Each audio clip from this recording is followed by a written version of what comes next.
Israeli বসতি স্থাপনকারীদের হামলা ও সহিংসতা থেকে নিজেদের ঘরবাড়ি বাঁচাতে অভিনব প্রতিরোধ গড়ে তুলেছেন অধিকৃত পশ্চিম তীরের শহর সিনজিলের আদিবাসীরা। সরকারি বা সামরিক কোনো সহায়তা না পেলে রাতের পর রাত জেগে ফিলিস্তিনি যুবকরা নিজেদের গ্রাম পাহারা দিচ্ছেন।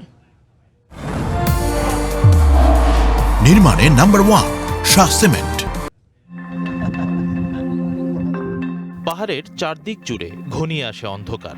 একদল ফিলিস্তিনি তরুণ কাঁধে কাঁধ মিলিয়ে পাহারা দিচ্ছেন পশ্চিম তীরের সিনজিল শহর। লক্ষ্য অবৈধ ইসরায়েলি বসতি স্থাপনকারীদের হামলা থেকে নিজেদের পরিবারকে রক্ষা করা। হুটহাট গ্রামে ঢুকে বাড়িঘর ভাঙচুর আর অগ্নিসংযোগ ঠেকাতে এই স্বেচ্ছাসেবী দলই এখন পুরো শহরের একমাত্র ভরসা। যুদ্ধ শুরুর পর থেকে ইসরায়েলি বসতি স্থাপনকারীরা এখানে এসে 3 জনকে হত্যা করেছে। দিনের পর দিন তারা বাড়িঘরে ঢুকে চুরি, ভাঙচুর ও অগ্নিসংযোগ করছে। তাই আমরা এখানে বসে পাহারা দেওয়ার সিদ্ধান্ত নেই। পাহারা দেয়া শুরু করার পর থেকে হামলা প্রায় 90% কমে গেছে।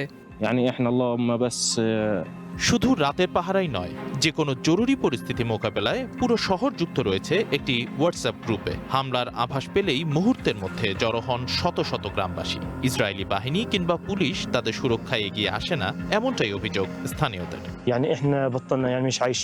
পরিস্থিতি খুবই ভয়ানক। আমরা স্বাভাবিকভাবে বাঁচতে পারছি না। দিনরাত সবসময় একটা আতঙ্ক কাজ করে। একটু শান্তিতে থাকার জন্য বাড়ির চারপাশে লোহার বেড়া দিয়েছি, কিন্তু সত্যি বলতে কোনো হামলা হলে এখানে আমাদের কোনো নিরাপত্তা নেই।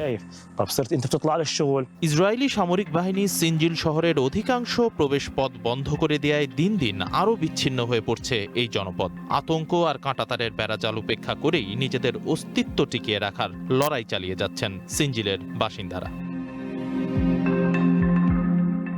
রকিব আহমেদ তমাল, ওয়ান ইন্টারন্যাশনাল ডেস্ক।